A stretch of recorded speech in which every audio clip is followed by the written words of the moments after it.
हायकोर्टानं हा महत्त्वाचा असा निकाल दिलेला आहे। याआधी जर बघितलं तर जन्मठेपेची शिक्षा सुनावलेली होती, 5 जणांना फाशी, 7 जणांना जन्मठेप दिलेली होती। मात्र आता निर्दोष मुक्तता केली गेली आहे। तर 11 जुलै 2006 रोजी मुंबईमध्ये 7 साखळी बॉम्बस्फोट झालेले। माटुंगा, माहीम, बांद्रा, जोगेश्वरी, बोरिवली, कांदिवली, मीरा रोड या स्टेशनजवळ स्फोट झालेले। सायंकाळी 6:24 ते 6:35 वाजताच्या दरम्यान फक्त 11 मिनिटांत लोकलमध्ये स्फोट झालेला। 209 लोक मृत्युमुखी झालेले तर सुमारे 700हून अधिक लोक जखमी झालेले। 209 लोक मृत्युमुखी पडलेले तर सुमारे 700हून अधिक जखमी झाले होते।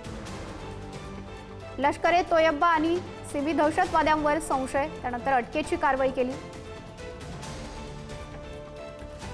यामध्ये मुंबईमधील 2006 लोकल बॉम्बस्फोट प्रकरणातील आरोपींची निर्दोष मुक्तता केलेली आहे। 2006 मधील मुंबई लोकल बॉम्बस्फोट प्रकरणामधील हा मुंबई हायकोर्टानं निकाल दिलेला आहे। यामध्ये 11 दोषी आरोपींची मुंबई हायकोर्टानं निर्दोष मुक्तता केलेली आहे। याआधी 5 जणांना फाशीची शिक्षा सुनावली गेलेली होती तर 7 जणांना जन्मठेपेची शिक्षा सुनावली गेलेली होती। मात्र आता 19 वर्षांच्या प्रदीर्घ प्रतीक्षेनंतर 11 दोषींची निर्दोष मुक्तता केली गेलेली आहे। धक्कादायक असा हा निकाल आहे। स्फोटामध्ये 209 मृत्युमुखी पडले होते, 827 प्रवासी हे जखमी झालेले होते। 2006 मधील मुंबई लोकल साखळी बॉम्बस्फोट प्रकरणामधील 19 वर्षांनंतरचा हा मुंबई हायकोर्टानं निकाल दिलाय, ज्यामध्ये 11 दोषींची निर्दोष मुक्तता केलेली आहे। धक्कादायक असा हा निकाल आहे। अनेक जणांनी आपले प्राण गमावलेले होते, मात्र यामध्ये आता 11 दोषींची निर्दोष मुक्तता केली गेलेली आहे। 5 जणांना याच्या आधी फाशी दिलेली होती, 7 जणांना जन्मठेप झालेली होती। मात्र सर्व आरोपींची आता निर्दोष मुक्तता केली गेलेली आहे। मुंबई हायकोर्टानं हा निकाल दिलाय। 2006 मधील मुंबई लोकल साखळी बॉम्बस्फोट प्रकरणामधील ही सर्व घडामोड आहे, ज्यामध्ये 11 दोषींची निर्दोष मुक्तता केलेली गेलेली आहे। त्या दरम्यान एकाचा मृत्यूही झालेला होता। या 2006 मधील घटनेमध्ये अनेकांनी आपले जीव गमावलेले होते, मात्र त्यामध्ये आता मात्र 11 दोषींची निर्दोष मुक्तता केली जाते आहे। मुंबई हायकोर्टाचा असा हा धक्कादायक निकाल आहे। 2006 लोकल बॉम्बस्फोट प्रकरणामधील आरोपींची निर्दोष मुक्तता करण्यात आलेली आहे। तर 2006 मध्ये हा साखळी बॉम्बस्फोट घडवून आणला गेला, त्यामध्ये अनेक प्रवाशांना आपला जीव गमवावा लागलेला होता। आपण जर ती संख्या बघितली तर प्रतिनिधी सुशांत सावंत आपल्याशी जोडले गेलेले आहेत। प्रतिनिधी सुशांत पाटील आपल्या सोबत आहेत। सुशांत, या संदर्भात अतिशय धक्कादायक असा हा निकाल म्हणावा लागेल। नक्कीच 11 जुलै 2006 रोजी जी मुंबईच्या पश्चिम रेल्वे उपनगरी मार्गावर जो 7 लोकल ट्रेनमध्ये त्यावेळेस प्रथम श्रेणीच्या डब्यांमध्ये जो साखळी बॉम्बस्फोट घडवून आणला होता, त्यावेळेस माटुंगा, माहीम, खार, सांताक्रूज, जोगेश्वरी, बोरिवली आणि मीरा रोड भाईंदर यावेळेस त्या लोकांना त्या संध्याकाळच्या वेळेस फर्स्ट क्लासमधल्या लोकांना टार्गेट करण्यात आलं होतं। मात्र या स्फोटात अनेकांचा मृत्यू झाला, 700हून अधिक जे गंभीर जखमी झाले होते। तर या स्फोटांमध्ये RDX, अमोनिया नायट्रेट आणि किल यांचा वापर करण्यात आला होता।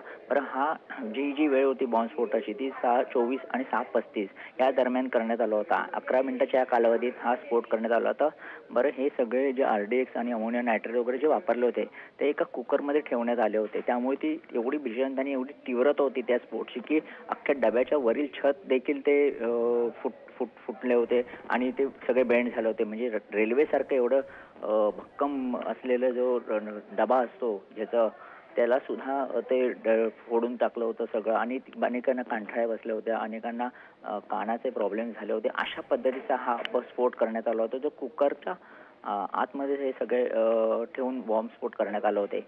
मात्र तो आणखीन त्यावेळेस असं सांगण्यात येत होतं की थोडा आणखीन 1 तासभर आणखीन उशीर झाला असता तर याचा परिणाम गंभीर आणखीन 4 पटीने झाला असता। मात्र ते 6:24ची वेळ असल्यामुळे तेवढी आणि फर्स्ट क्लास असल्यामुळे तीव्रता कमी, पण ते जर आणखीन अर्धा तास उशीर झाला असता तर आणखीन मोठ्या प्रमाणात त्याची भीषणता जाणवण्यात आली असती। मात्र या प्रकरणी मुंबई दहशत विरोधी पथक ATSC यांनी जुलै ते ऑक्टोबर 2006 या कालावधीत अनेकांना अटक केली, संशयितांना। सिमी, त्याच्यानंतर मुजुद्दीन अशा अनेकांवर संशय संघटनांवर दाखल करण्यात आला होता। आणि ATSने असे 13 अटकेतील आणि 15 फरार आरोपींविरुद्ध मकोका कायद्याअंतर्गत आरोपपत्र देखील दाखल केले होते. आणि सप्टेंबर 2008 मध्ये इंडियन मुजाहिदीनच्या एका ऑपरेटिव्हलाच देखील ह्या प्रकरणी अटक करण्यात आली होती आणि या हल्ल्यामध्ये IMचा हात असल्याचे समोर आले होते त्यावेळेस. मात्र फेब्रुवारी 2008 मध्ये हे संशयित कमल अन्सारी मोक्का अंतर्गत प्रमोटिंग इमर्जन्सी हा आरोपी घटनाबाह्य असल्याचा दावा केला आणि त्यामुळे सर्वोच्च न्यायालयात सुनावणी स्थगित करण्यात आली. मात्र 30 सप्टेंबर 2015 रोजी विशेष मोक्का न्यायालयाने खास न्यायाधीश यतीन शिंदे यांच्या नेतृत्वाखाली 12पैकी 5 आरोपींना फाशी शिक्षा आणि 7 जणांना जन्मठेप शिक्षा सुनावली होती. मात्र या सगळ्यावर आज कोर्टाने सगळ्या दोषींना बरी करण्याचा निर्देश असल्याचे आणि मुक्तता करण्यात आली. नक्कीच सुशांत धन्यवाद आपण दिलेल्या सर्व माहितीसाठी.